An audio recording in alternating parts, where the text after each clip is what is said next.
আমি আমার 22 বছর চাকরি জীবনে কিন্তু এরকম নৃশংসভাবে একজন অফিসারকে এভাবে বেদমভাবে মারপিট করে, এটা আসলে অস্বাভাবিক ব্যাপার। তাকে জিজ্ঞাসাবাদ করব যে সেই উত্তেজিত হওয়ার পিছনে কারণটা কি। একজন ভিভিআইপির নাতি, কার নাতি একটু পরে আসছি, সেই পুলিশ সদস্যের ওপর একজনের ওপরে চড়াও হয়। সেই নাতি কলার ধরে পেটাতে শুরু করে, পেটাতে পেটাতে একটা পর্যায়ে তার পোশাক ছিঁড়ে ফেলে। সেই পুলিশ সদস্য দৌড়ে মোটামুটি পালিয়ে বাঁচেন। বাংলাদেশের ভিভিআইপি আসলে দুজন। প্রশাসনের ভয় প্রধানমন্ত্রী, আর প্রধানমন্ত্রীর ভয় প্রশাসন। প্রশাসনের ভয় প্রধানমন্ত্রী কেন? যদি কোনো কারণে প্রধানমন্ত্রী ক্ষমতা হারান। দর্শক, একজন ভিভিআইপির নাতি পুলিশ অফিসারকে পেটাতে পারে, এতে দোষের কিছুই নেই।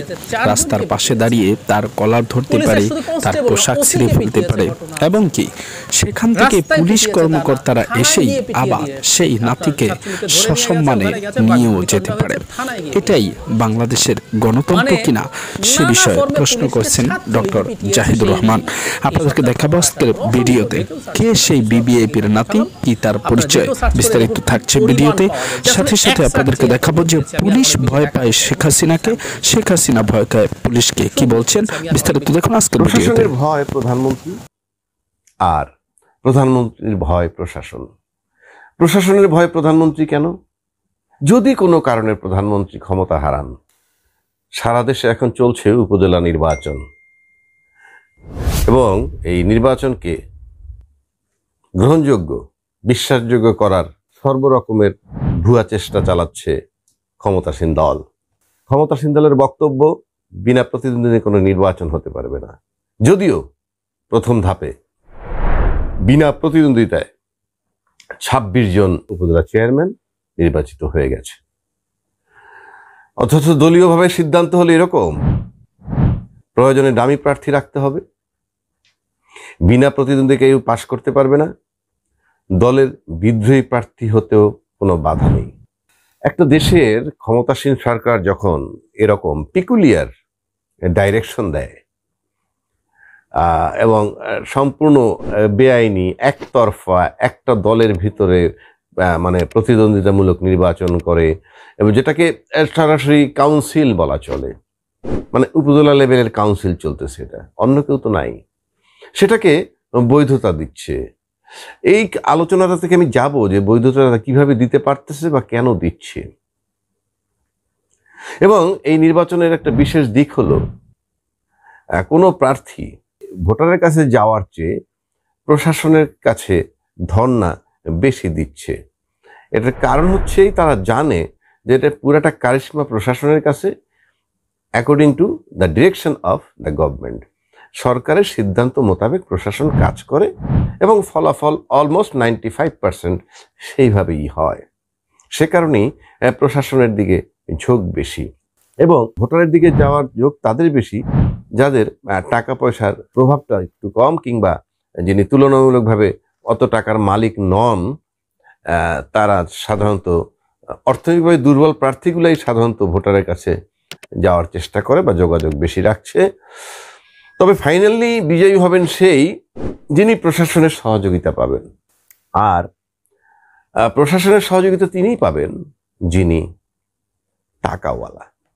আজকে এখন পর্যন্ত এই দেশটা যেভাবে চলছে, বিগত বিশেষ করে 2008-এর পর 14, 18 এবং 23-এর যে 3টে নির্বাচন হলো, তাতে মনে হয় যে আওয়ামী লীগ শুধু এখন প্রশাসনের প্রতিনিধিত্ব করে। অর্থাৎ প্রশাসন বলতে আমি বুঝাচ্ছি প্রজাতন্ত্রে যে কর্ম। দর্শক, এতক্ষণ পর্যন্ত আপনারা শুনলেন পুলিশ ভয় পায় শেখ হাসিনাকে, শেখ হাসিনা ভয় পায় পুলিশকে, এমন একটি তথ্য দিলেন একজন সাংবাদিক বা রাজনৈতিক বিশ্লেষক। এবার আপনাদেরকে দেখাবো যে কে সেই ভিভিআইপি যিনি পুলিশকে পেটালেন অথচ কিছুই হলো না। চলুন দেখি সেই ভিভিআইপির পরিচয়। একজনের ওপরে চড়াও হয়। সেই নাতি কলার ধরে পেটাতে শুরু করে, পেটাতে পেটাতে একটা পর্যায়ে তার পোশাক ছিঁড়ে ফেলে। সেই পুলিশ সদস্য দৌড়ে মোটামুটি পালিয়ে বাঁচেন। এই ঘটনার পর ওই যিনি গাড়ি চালাচ্ছিলেন তাকে পাশের চায়ের দোকানের লোকজন ধরে ফেলে, ধরে ওখানে এনে আটকে রাখে। সেখানে পুলিশ আসে একটা পর্যায়ে, কিন্তু পুলিশ আসার পর দুটো গাড়ি এসে তাদেরকে কিছু একটা হয়, এবং খুব স্বাভাবিকভাবে আমরা বুঝতে পারি সেই গাড়ি এসে সেই যিনি পেটাচ্ছিলেন সেই নাতিকে আমরা কথ্য ভাষায় বলি না, সব কিছুকে গুরুত্ব বোঝাতে ঐতিহাসিক মাইকিংয়ের সময়, সে ঐতিহাসিক নাতিকে নিয়ে যায়। মানবজমিনের রিপোর্টে আছে একজন ভিভিআইপির নাতি। বাংলাদেশের ভিভিআইপি আসলে দুজন, আর বাকিরা ভিআইপি। যদিও ভিআইপি কে কে আদৌ আছে কি না এসব নিয়ে কথাবার্তা আছে। আমাদের মনে থাকার কথা, কয়েক বছর আগে একজন যুগ্ম সচিবের গাড়ি আসবে তাই ফেরি আটকে রাখা হয়েছিল এবং ওখানে অ্যাম্বুলেন্স আটকে গিয়ে একজন রোগী মারা গিয়েছিল। তখন হাইকোর্ট বলেছিল স্পষ্টভাবে, ভিভিআইপি দূরে থাকুক, ভিআইপি দুজন, প্রধানমন্ত্রী এবং রাষ্ট্রপতি, আর কেউ ভিআইপিও না, হাইকোর্ট বলেছিল। যাই হোক, আমাদের এই সরকারের কতগুলো নিয়ম টিয়ম আছে, এর মধ্যে ভিভিআইপি আছে, ভিআইপি আছে। ভিআইপির মধ্যে মন্ত্রী, এমপি টেমপি, সচিব টচিব এরকম তালিকা আছে, আর ভিভিআইপি দুজন। সো ভিভিআইপির নাতি আমরা ধারণা করি, বুঝতে পারছি। আমার কথাটা হচ্ছে আবার অন্য জায়গায়, মানে আমাদের দেশে আপনি বর্তমান সময়ে বিশেষ করে আপনি যদি কোনো না কোনোভাবে হ্যাডাম বলা হন, এবং আপনার সর্বোচ্চ হ্যাডাম হচ্ছে আপনি এই দেশের সরকারের সাথে কোনো না কোনোভাবে যুক্ত আছেন, সেটা যদি হয় আপনি পুলিশ কনস্টেবলকে পেটানো কোনো কথা। মানে আমার কাছে এই যে কেউ উচ্চবাচ্য করছেন, কেউ শোরগোল করছেন, ছবি টবি দিচ্ছেন ফেসবুকে, দিয়ে বলছেন যে এই সেই নাতি যিনি এই কাজ করেছেন, মানে এক অর্থে মনে হয় যে এটাই কি আদতে কোনো ব্যাপার। কৌতূহলবশত সার্চ দিলাম অনলাইন, আপনারা যে কেউ সার্চ দিয়ে দেখতে পারেন, অসংখ্য রেজাল্ট আছে। ছাত্রলীগই পুলিশ পিটিয়েছে সমানে, নানা ফর্মে পেটানো, একজনকে পিটিয়েছে, দুজনকে পিটিয়েছে, চারজনকে পিটিয়েছে। পুলিশের শুধু কনস্টেবল না, ওসিকে পিটিয়েছে, ঘটনা আছে। রাস্তায় পিটিয়েছে তা না, থানায় গিয়ে পিটিয়ে দিয়ে এসছে। আপনার ছাত্রলীগকে ধরে নিয়ে গেছে, ওখানে গেছে, বিতণ্ডা হয়েছে, থানায় গিয়ে পিটিয়ে দিয়ে এসছে। মানে নানা ফর্মে পুলিশকে ছাত্রলীগই পিটিয়েছে এই সরকার ক্ষমতায় আসার পর। অসংখ্য, যে কেউ সার্চ করুন, আমি কিছু আপনাদেরকে এখানে দেখালাম, আপনারা যে কেউ সার্চ করে দেখুন কি পরিমাণ পাওয়া যায়। জাস্ট আমি এক সার্চেই এতগুলো পেয়েছি, আমি আর অনেক বেশি দেখাতে চাইনি, জাস্ট কিছু স্যাম্পলের জন্য কিছু দেখালাম। সুতরাং ছাত্রলীগ করার হ্যাডামও যদি আপনার থাকে, আপনি পুলিশ পেটাতে পারেন রীতিমতো ওসি টসি সহ। সেখানে ভিভিআইপির নাতি যদি হয়, তার হ্যাডামের পরিমাণ তো আমরা বুঝতে পারি। তিনি কনস্টেবল পেটাবেন, আরও বড় বড় অফিসার টফিসার, যে কেউকে পিটিয়ে দিতে পারেন, যে কেউকে পিটিয়ে দিতে পারেন। আমাদের দেশে আমি অনেক সময় একটা কথা বলি, একটা সমাজ যখন, একটা রাষ্ট্র যখন আইনের শাসনে চলে না, একটা রাষ্ট্র যখন আইন মানে না, রাষ্ট্রে যখন মগের মূল্যকে পরিণত হয়, তখন আসলে রাষ্ট্র চলে হ্যাডাম দিয়ে।